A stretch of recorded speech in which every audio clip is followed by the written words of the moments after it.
اور کھوسا صاحب کے بقول کے وہ خط صدر تک پہنچنے سے پہلے وہ صحافیوں تک پہنچ جاتا تھا. انکوائری ہوئی, قاضی صاحب پکڑے آپ کے گئے. جاننے والے ٹویٹ نہیں کرتے جی کرتے تھے, بالکل کرتے تھے. اور انکوائری ہوئی, قاضی صاحب پکڑے گئے کہ یہ خط جو ہے یہ لیک کرتے ہیں. اور کھوسا صاحب نے ہمیں 17 دسمبر 2019 کو کہا تھا کہ اس مس کنڈکٹ پر بھی, یعنی یہ جو خط لیک کرتے تھے, اس مس کنڈکٹ پر بھی قاضی صاحب جو ہے وہ ان کی نوکری سے وہ برطرف ہوتے ہیں. اور انہوں نے یہ بھی کہا کہ قاضی صاحب صدر پاکستان کو الحمدللہ روایت برقرار ٹھیک والی. لیکن آج آپ کی طرف سے انہوں نے کہا کہ قاضی صاحب صدر صاحب کو خط لکھ ہی نہیں سکتے تھے, ان سے ریفرنس کی کاپی مانگ ہی نہیں سکتے وہ تو جنہوں نے ریفرنس بھیجا ڈائریکٹ ان سے کیسے کر سکتے کمیونیکیشن. بہرحال کہنے کا مقصد یہ ہے کہ ہائی کورٹ کے ججز کنسلٹیشن کر رہے ہیں, مشاورت مانگ رہے ہیں, رائے مانگ رہے ہیں, رہنمائی مانگ رہے ہیں سپریم کورٹ سے, چیف جسٹس پاکستان سے. لیکن انہوں نے کیا کیا, انہوں نے اپنے برادر یہ والا خط کس سے سلوک کیا جو حضرت یوسف علیہ السلام کے ساتھ ان کے برادران یوسف نے کیا تھا. انہوں نے اپنے جو بھائی تھے, ان کے بردر ججز تھے, انہوں نے ان کے ساتھ جو ہے نا, میں سمجھتا ہوں کہ یہ دھوکہ کیا. انہوں نے ان کو جو ہے نا وہ اسی جو ایگزیکٹو تھی اس کے سامنے انہوں نے لا کر کھڑا کر دیا, ہاتھ پاؤں باندھ کر, اور کہا کہ آپ ان کے الزامات کی تحقیقات کریں. اور حالانکہ وہی ایگزیکٹو ان کے ساری یہ جاسوسی کرانے اور اس میں یہ ملوث تھی. صحیح. تو یہ ایک تو انہوں نے یہ چیز لکھی. دوسری انہوں نے کہا کہ جو الزامات انہوں نے, میں نے خط پڑھا ہے ہائی کورٹ کے ججز کا, اس میں جو باتیں کہی گئی ہیں نا, وہ یا تو سپریم جوڈیشل کونسل کی ڈومین میں آتے ہیں یا وہ سپریم کورٹ آف پاکستان کی ڈومین میں آتے ہیں. اور انہوں نے کہا کہ اگر میں اس ایک رکنی کمیشن کی جو ہے وہ سربراہی کرتا ہوں, اس کی جو ذمہ داری ہے وہ میں پوری کرتا ہوں, تو پھر یہ جو انہوں نے لکھا ہے لفظ وائلیٹو آف جوڈیشل پروپرائٹی, یعنی کہ جو عدالتی دائرہ اختیار ہے یہ اس کی خلاف ورزی ہوگی کہ اگر میں اس کی بیٹھ کے تحقیقات کروں اور میں اس کمیشن کی سربراہی کروں. صحیح. تو انہوں نے پورا کان پکڑ کے, انہوں نے جیسے وہ کان پکڑ کے نا, کان میں ایسے منہ لگا کے سبق پڑھاتے ہیں بچوں کو, انہوں نے ایسے سبق پڑھایا اپنے شاگردوں کو. اور حیرت کی بات یہ ہے کہ سپریم کورٹ کے وہ جج صاحبان جنہوں نے معاملہ ایگزیکٹو کو بھیجنے کی خواہش کی, اور خاص طور پہ چیف جسٹس پاکستان, کیونکہ اب تو جو اعلامیہ آیا تو اس میں لکھا تھا کہ انہوں نے صدر جو وزیر اعظم تھے ان کو ملاقات کے لیے انہوں نے ریکویسٹ کی. پریس کانفرنس میں بتا جی پریس کانفرنس میں اعظم نذیر تارڑ صاحب نے بھی بتایا. کن کی استدعا پر وہ ہے, کن کی استدعا پر. تو آپ اندازہ لگائیں کہ چیف جسٹس پاکستان ہے, اس کو جج جو ہے وہ رہنمائی مانگ رہے ہیں, اور انہوں نے رہنمائی دینے کی بجائے ان کو آگے حکومت کے حوالے کر دیا. جن پر الزام. اور پھر دباؤ آیا. ایک تو تصدق جیلانی صاحب کے گھر سے دباؤ آیا, ثاقب جیلانی, انہوں نے باپ کا ہی کمیشن مسترد کر دیا. انہوں نے کہا یہ سپریم کورٹ اس کے اوپر فل کورٹ بنائے یا سپریم جوڈیشل کونسل اس کو دیکھے. اچھا, جو چند مہرے ہیں جو مسلم لیگ نون کی یا پی ڈی ایم حکومت نے خرید رکھے ہیں, پاکستان بار کونسل ہو, کیونکہ اس کے اندر بھی اعظم نذیر تارڑ گروپ کی اکثریت ہے. آسما جہانگیر صاحبہ کی روح میرے خیال میں قبر میں نا وہ تڑپ رہی ہوگی, کروٹیں بدل رہی ہوگی کہ جو ساری زندگی انہوں نے نام کمایا, جو نیک نامی ان کی تھی, ان کے پیچھے آنے والے ان شاگردوں نے وہ ساری مٹی میں ملا دی. آسما جہانگیر صاحبہ زندہ ہوتی تو کیا آج صحافیوں کے ساتھ یہ کچھ ہو رہا تھا؟ میں مان ہی نہیں سکتا کہ یہ کبھی اس طرح کا ہوتا. ہم ان کے جو بھی ان کا ایک وے آف پالیٹکس تھا یا ان کا جو وے آف سٹرگل تھا, ہم اس کے ساتھ اختلاف کر سکتے ہیں, لیکن کم از کم وہ اس طریقے سے صحافت کا, بنیادی حقوق کا اس طرح سودا نہ کرتی جیسے آج یہ بیٹھ کے کر رہے ہیں. تو یہ چیزیں تھیں اس کے اندر جو گڑبڑ ہوئی. اور پھر ایک تو تصدق جیلانی صاحب کو اپنے گھر سے شکست ہوئی, بیٹے نے باپ کا ساتھ دینے سے انکار کیا اور کہا کہ اس کے اوپر سپریم کورٹ کاروائی کرے. دوسرا یہ ہوا کہ 300 اور بھی وکلا تھے, اور یہ ان میں سے جو 305 یا 307 وکلا, ان میں سے 260 وکلا وہ تھے کہ جب قاضی صاحب کے خلاف صدارتی ریفرنس پی ٹی آئی کے دور میں آیا تھا تو 260 وکلا اس وقت بھی قاضی صاحب کے ساتھ کھڑے. صحیح. اس میں معز جعفری ہیں, سلمان اکرم راجہ ہیں, ایمان مزاری ہیں, زینب جنجوعہ ہیں, اس کے علاوہ اور بھی بڑے نام ہیں. یعنی کہ وہ جو خط لکھا گیا وہ صرف ایک صوبے کا نہیں ہے, وہ چاروں صوبائی نمائندگی اس کے اندر موجود ہے.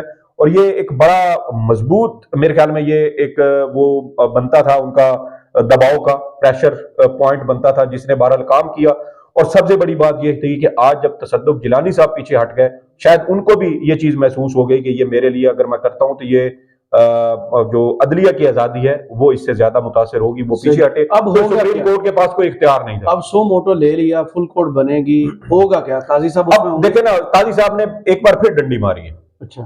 اور وہ ڈنڈی کیا ہے؟ ہم سابق چیف جسٹس عمرہ بندیال صاحب کو, حالانکہ میرا اس وقت بھی یہ موقف تھا کہ بینچ کی تشکیل کرنا چیف جسٹس کا اس وقت اختیار تھا. اب تو چلے وہ بن گیا نا, پریکٹس اینڈ پروسیجر قانون بن گیا, امپلیمنٹ ہو گیا, سپریم کورٹ نے اس کو آئینی اور قانونی طور پہ درست قرار دیا.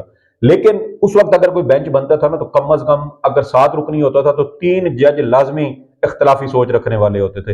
ہمیں پتا ہوتا تھا کہ یہ 3 جج شاید اختلاف کریں گے. بینچ فکسنگ کے لگتے تھے نا اس وقت. بینچ فکسنگ ہو کہاں پہ رہی تھی؟ الزام سپریم کورٹ میں لگتے تھے. بینچ فکسنگ کا سارا ماحول ادھر اسلام آباد ہائی کورٹ میں اس وقت چل رہا تھا. یہ پچھلے سال مئی کی میں آپ کو باتیں بتا رہا ہوں جب پنجاب کی الیکشن سارے چل رہے تھے. اور 19 مئی کو تو سابق چیف جسٹس عمرہ بندیال صاحب کے پاس ہی آئے, یہ ججز آ کے ملے. پھر بندیال صاحب سے ملے, اعجاز الحسن صاحب اس میٹنگ میں موجود تھے, اور پھر اعجاز الحسن صاحب نے ہی کہا کہ آپ جو سینئر پیونی جج ہیں قاضی فائزی صاحب ان سے بھی ملے. پھر یہ ان سے بھی ملے. یعنی کہ 19 مئی کو قاضی صاحب کو ساری صورتحال پتہ تھی, لیکن 2023 کو اور شوکت صدیقی صاحب کے مقدمے میں بھی انہوں نے یہ معاملہ ٹیک اپ کرنے کی زحمت نہیں کی. تو پھر ہم کیا سمجھیں؟ ہمیں تو پھر جو حالات و واقعات کی لڑیاں اگر ہم جوڑتے ہیں تو ہمیں تو پھر یہ لڑیاں کڑیاں ایک ہی بات ہے. تو باتیں ہیں نا, کڑیاں جوڑ چلیے ہم آپ کی مان لیتے ہیں. کڑیاں جب ہم جوڑتے ہیں تو ہمیں پھر وہ پکچر یا وہ خاکہ بنتا ہوا نظر آتا ہے کہ بھائی یہ کچھ نہ کچھ پھر اندر کھاتے کچھ لے دے ہو رہی ہے. مثال کے طور پہ قاضی صاحب کی جو ایکسٹینشن میں کا معاملہ چل رہا ہے, اب وہ پتنی ان کو ہضم ہوتی ہے یا تاریخ میں یہ سابق چیف جسٹس میاں جو سابق چیف جسٹس تھے یعقوب علی صاحب جو بھٹو صاحب کے بڑے قریبی دوست تھے, بھٹو صاحب نے ان کو بھی 5 سال کی توسیع دی تھی, لیکن وہ بھی منہ کالا کروا کے سپریم کورٹ سے بڑے ذلیل اور رسوا ہو کے نکلے تھے. اللہ قاضی صاحب کو ہدایت دے کہ یہ دانا نہ چگیں. ہمیں تو کھوسا صاحب نے یہ بھی کہا تھا دانا ڈالا جاتا ہے, آگے دانا ڈالا جاتا نہیں ہوتا, چگنے والے پہ ڈیپینڈ کرتا ہے کہ اس نے چگنا ہے یا نہیں. ایک بات طے ہے, کھوسا صاحب نے کہا تھا کہ آپ جب ایک بار دانا چگ لیتے ہیں تو پھر واپسی کا کوئی راستہ نہیں ہوتا. تو قاضی صاحب اگر چگ چکے ہیں یا چگ رہے ہیں یا چگنے والے ہیں تو ان کو سوچنا چاہیے کہ ایک بار دانا چگ لیا تو پھر واپسی کا کوئی راستہ نہیں ہے. صحیح. تو دوسری بات یہ ہے کہ جو بینچ بنایا وہ سارے ہم خیال جج ہیں. ایک بھی جج ایسا نہیں ہے جس سے آپ یہ کہیں کہ اختلافی نوٹ آئے. ہاں ایڈیشنل نوٹ آ سکتے ہیں, جو یحییٰ افریدی صاحب لکھ سکتے ہیں, مندو خیل صاحب کا بھی 50-50 چانس ہے. عطر من اللہ صاحب اور یحییٰ افریدی صاحب دو ایسے ہیں جن کے بارے میں آپ کہہ سکتے ہیں کہ یہ اختلافی نوٹ بھی لکھ سکتے ہیں, لیکن یہ بھی چانسز بہت کم ہیں. جمال مندو خیل صاحب نے ابھی اختلافی نوٹ لکھا 9 مئی والی ضمانتوں پہ. جی اختلاف, وہ تو فیصلہ تھا نا, انہوں نے پورا 9 مئی کا بیان ہی اڑا کے رکھ دیا نا. اور دیکھیں کہ منیب اختر صاحب شامل نہیں ہیں, عائشہ ملک صاحبہ شامل نہیں ہیں, شاہد وحید صاحب شامل نہیں ہیں, مسرت ہلالی صاحبہ شامل ہیں, اور اس کے علاوہ نعیم افغان صاحب جونیئر جج ہیں, ابھی اپوائنٹ ہوئے ہیں, ان کو بھی بینچ میں شامل کر دیں. تو بندیال صاحب کے اوپر آپ جو اعتراضات کرتے تھے جونیئر ججز کو بینچز میں شامل کیا جاتا ہے, سینئر کو موقع نہیں دیا جاتا, تو قاضی صاحب پھر آپ کیا کر رہے ہیں؟ آپ بھی تو وہی چیزیں کر رہے ہیں نا.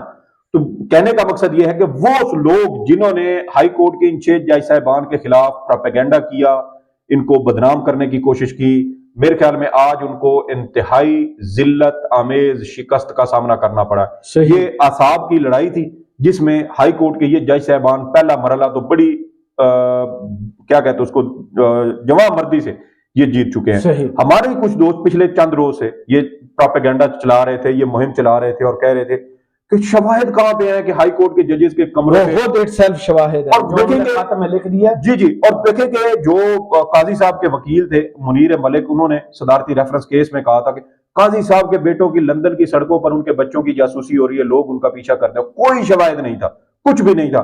یہاں سٹنگ ججز کہہ رہے ہیں, پچھلے سال سے کہہ رہے ہیں کہ یہ ہو رہا ہے, اور ان کے پاس تو وہ سنا ہے کہ وہ یو ایس بیز وہ سب کچھ ثبوت ان کے پاس ہے, وہ ان کے پاس موجود ہے, اور وہ خط میں لکھ چکے ہیں. ان کے ایک جو ٹرائل کورٹ کے جج تھے اسلام آباد کے, وہ چیف جسٹس اسلام آباد ہائی کورٹ کے سامنے یہ گواہی دے چکے ہیں کہ جی میرے اوپر دباؤ تھا, مجھے دباؤ میں لانے کی کوشش کی گئی, ان کے گھر کے اوپر کریکر حملہ کیا گیا کہ یہ دباؤ میں آئے اور ہماری مرضی کا فیصلہ دے.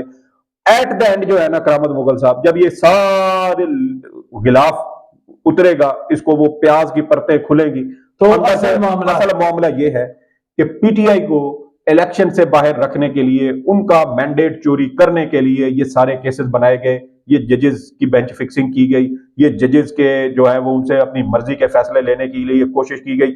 ٹیریان وائٹ کیس کا تو انہوں نے حوالہ دے دیا نا اپنے خط کے اندر, مزید کتنے کھلیں گے یہ تو آنے والا جو ہے وہ وقت بتائے گا. لیکن ایک بات طے ہے کہ قاضی صاحب کے پاس ایک گولڈن چانس تھا کہ یہ اپنی لیگیسی بنا کے جاتے.